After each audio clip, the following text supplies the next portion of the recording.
Temple, Veerabhadra temple లో ఉన్నారు. నేను ఇక్కడ టూరిజం గైడ్, నా పేరు విరూపన్న. నేను ఈ గుడి గురించి మీకు ఇప్పుడు ఎక్స్ప్లెయిన్ చేస్తున్నాను. అయితే మేము మాకు కొన్ని ధర్మ సందేశాలు ఉన్నాయి, నాకు తెలిసినంత వరకు నేను మీకు తెలియజేస్తాను. ఏం తెలుసు ఓకేనండి. ఎందుకంటే మేము ఖమ్మం జిల్లా మాది, కానీ హైదరాబాద్ నుండి ఇక్కడ రావడం జరిగింది. హైదరాబాద్ నుండి పెళ్లికి వచ్చాము. పెళ్లికి వచ్చే క్రమంలోనే ఇవన్నీ తెలుసుకుందాం అనే ధోరణిలో రావడం జరిగింది. ఇక చెప్పండి, ఇక ఇవన్నీ చెప్పండి సార్. ఇది విజయనగర సామ్రాజ్యంలో కట్టారు ఈ టెంపుల్. విజయనగర సామ్రాజ్యం అంటే శ్రీకృష్ణ దేవరాయల తమ్ముడు ఉంటాడు, అచ్యుత దేవరాయలని రాజు. ఆయన ఇక్కడ పెనుగొండ అనుంది. పెనుగొండనే సామ్రాజ్యంగా చేసుకుని పరిపాలన చేస్తుంటాడు. ఎవరు? ఈ అచ్యుతరాయల రాజు. రాజు దగ్గర విరూపన్న అనేవాడు ట్రెజరర్. ఆ విరూపన్న ఈ గుడి కట్టించాడు 1538 లో. 1538 అంటే దాదాపు 530 సంవత్సరాల క్రితం. 483 ఏండ్లైంది ఇప్పటికీ గుడి కట్టి. 483. గుడి కట్టక ముందు ఈ ప్లేస్ అంతా పెద్ద కొండ. ఇది తాబేలు కొండ అంటాం. తాబేలు కొండ. కొండ మొత్తం ఒకే రాయి, 5 ఎకరాలు ఉంది తాబేలు షేప్ లో. దాని మీద గుడి కట్టేశారు. ఎందుకు కట్టారు ఇక్కడ అంటే, ఈ కొండ మీద గుడి కట్టక ముందే సీతాదేవి మోపిన పాదం ఉంది. రామలింగం, రాముడు ఇక్కడ వచ్చి ప్రతిష్ఠ చేసిన లింగం ఉంది. ఆంజనేయుడు ప్రతిష్ఠ చేసిన లింగం ఉంది.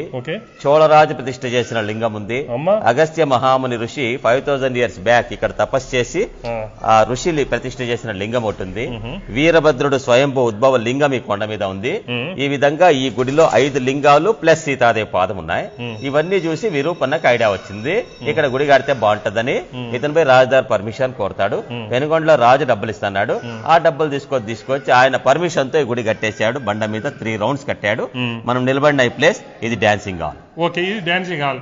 అయితే ఇక్కడ స్తంభం ఉందన్నది చూపిస్తాను, చూపండి. ఇది డాన్సింగ్ హాల్ చెప్తా. ఈ డాన్సింగ్ హాల్ లో ఈ పిల్లర్ మీద అప్సరా రంభ నాట్యం చేస్తున్నట్టు చూపించింది. చూపి బాబు.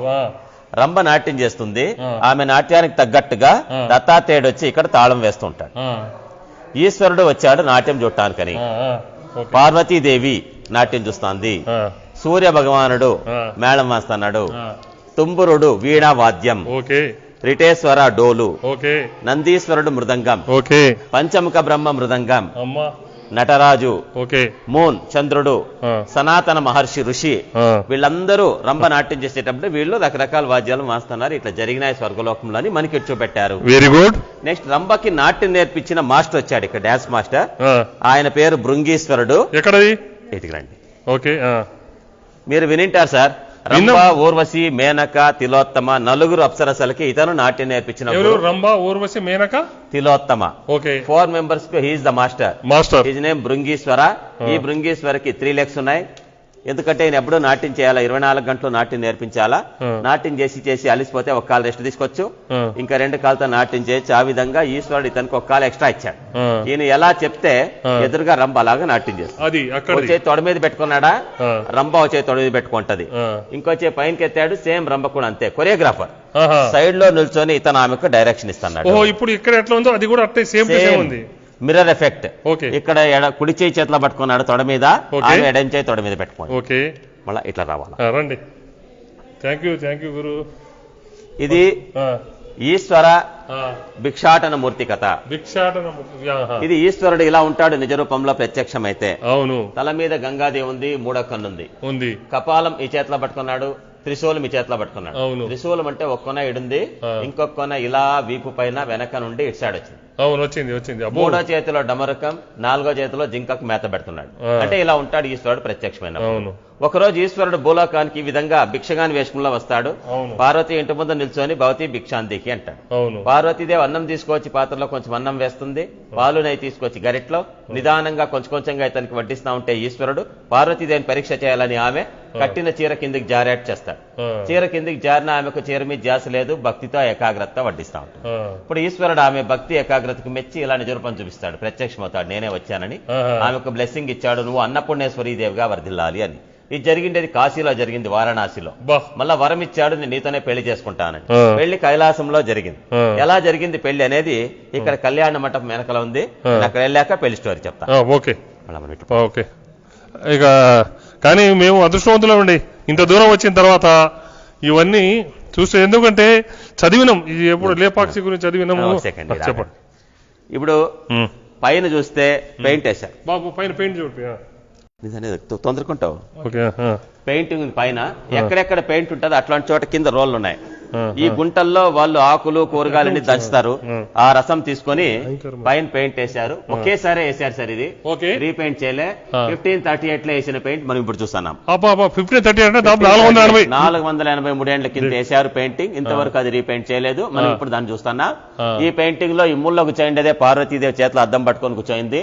ఆమెకు పెళ్లి కూతురుగా అలంకారం చేయాలని చిలకత్తెలు 7 మంది వచ్చేసినారు. మన ఇండియాలో అయితే ఇప్పుడు పెళ్లి కూతురికి అలంకారం చేయాలంటే బ్యూటీ పార్లర్స్ వస్తారు. ఆ రోజుల్లో పార్వతి మేకప్ గర్ల్స్. అప్పుడే డిఫరెంట్ హెయిర్ స్టైల్స్, చీరల డిజైన్లు ఉన్నాయి. ఆ మాదిరి వాళ్ళు ఆమెకు మేకప్ చేసాం. ఇది ఆనాటి ఓల్డ్ హెయిర్ స్టైల్. ఆ ఓల్డ్ పై మనకి ఇప్పుడు న్యూ అయిపోయింది.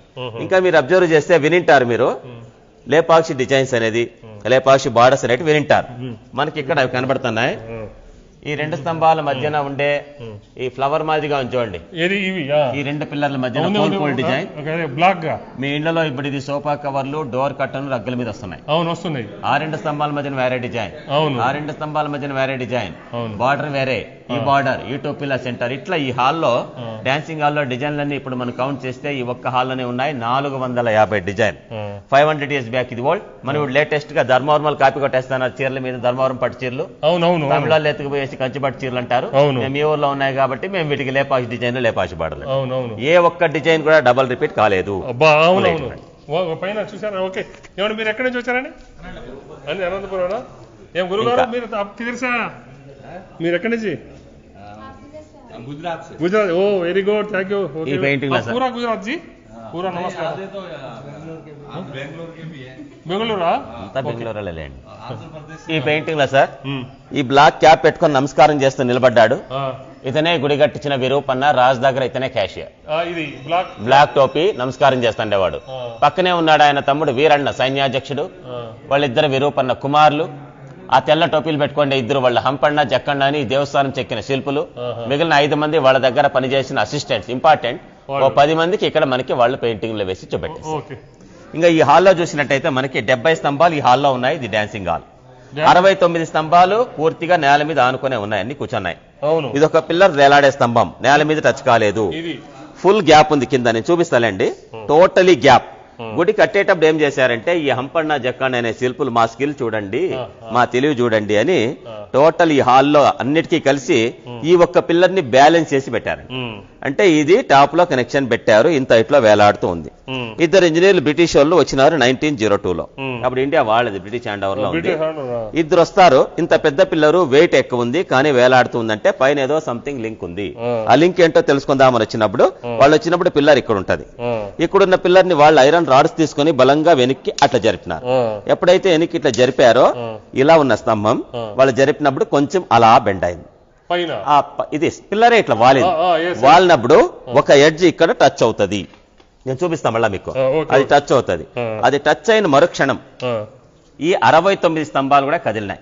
69 మొత్తం మిగతా 70లో ఈ స్తంభం ఇది ఎప్పుడైతే నేల మీద టచ్ అయిందో అప్పుడు ఈ 69 కదిలినాయి. చూడండి ఇప్పుడు ఈ పిల్లర్ మీద అడ్డాడు ఉండేది మీకు తెలుస్తుంది. ఆ పక్కన వంపు తిరిగిపోయింది, సైడ్కి ఇట్లా వెళ్ళిపోయింది. మళ్ళీ ఇది కూడా చూడండి. ఇది ఆ పక్కన తిరిగి 2 జాయింట్ అయిపోయినాయి. సెకండ్ లైన్ లో జర చేంజ్. అప్పుడు భయపడ్డారు ఇంజనీర్స్. వాళ్ళకి అర్థమైపోయింది టోటల్ హాల్ కి బ్యాలెన్స్ చేసి పెట్టారు. సెంటర్ ఆఫ్ గ్రావిటీ అనేది దీంట్లో పెట్టేశారు. ఇది ఇలాగా వేలాడుతూ ఉంటే బిల్డింగ్ సేఫ్ గా ఉంటుంది. ఇది గనక పూర్తిగా టచ్ అయితే హాల్ మొత్తం పడిపోతుంది. అట్లా కనెక్షన్ పెట్టారు. మా స్కిల్ చూడండి అని టాప్ లో లింక్ పెట్టారు. ఇప్పుడు ఈ గ్యాప్ మనం అక్కడ పోదాం, బాగా కనిపిస్తుంది. ఒకటి ఇప్పుడు ఇక్కడ వచ్చిన తర్వాత మీరు చెప్పే ముందు నేను ఒక మాట చెప్పాలి. యాజ్ ఇంజనీర్ గా, నేను ఎలక్ట్రికల్ ఇంజనీర్. నిజంగా ఇప్పుడు ఈ టెక్నాలజీ, ఇప్పుడున్న టెక్నాలజీ చూసి అభివృద్ధిని చూసి ఏదో మురిసిపోతున్నాం. కానీ ఆ కాలంలో నిజంగా కొన్ని 100,000 సంవత్సరాలు నిజంగా అప్పుడున్న టెక్నాలజీ అసలు అప్పుడు ఉన్న ఇది ఇవన్నీ చూసితే మాత్రం. ఏమంటే మీరు ఎక్కడి నుంచి వచ్చారు సార్? ఓకే, మీరు ఎక్కడి నుంచి వచ్చారు? ఓకేనండి. కానీ నిజంగా అప్పుడు టెక్నాలజీ చూసి మనం సిగ్గుపడాలి. ఇప్పుడు ఉన్న కొద్దిపాటి ఈ యొక్క జ్ఞానం చూసి రెచ్చిపోతున్నాము, మనకు ఎదురు లేదని. కానీ నిజంగా ఇప్పుడు ఇక్కడ విన్నామండి మేము. కానీ ఇక్కడ వచ్చి చూసిన తర్వాత ఓకే, ఇప్పుడు ముందు దీని గురించి చెప్పండి. నేను వీడియో తీస్తున్నాను కాబట్టి ఇది ఇంకా క్లియర్ గా గ్యాప్ చూడాలంటే మనం అక్కడ పోయి లేదు. మీరేమన్నా వీడియో తీస్తామంటే ఒక కర్చీప్ వేసి తీస్తే బాగా కనిపిస్తుంది. కర్చీపా అంటే వచ్చేస్తుందా? రాదు, ఒక కొన టచ్ అవుతుంది. కర్చీప్ అంటే పెద్దది అవసరం లేదు. ఇక బాబు పట్టుకో,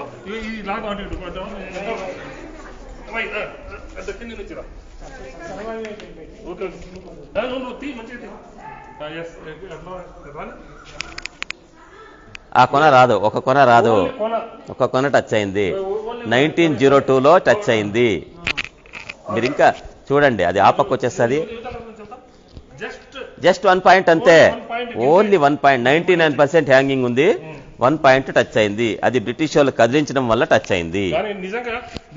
నిజంగా టెక్నాలజీని చూసి మనము నిజంగా ఇప్పుడున్న మనుషులు రెచ్చిపోతున్నాము, ఏదో సాధించినాము అని చెప్పి విధ్వంసం సృష్టిస్తున్నాం తప్ప దీంట్లో ఇది అభివృద్ధిగా మనం పరిగణించలేము.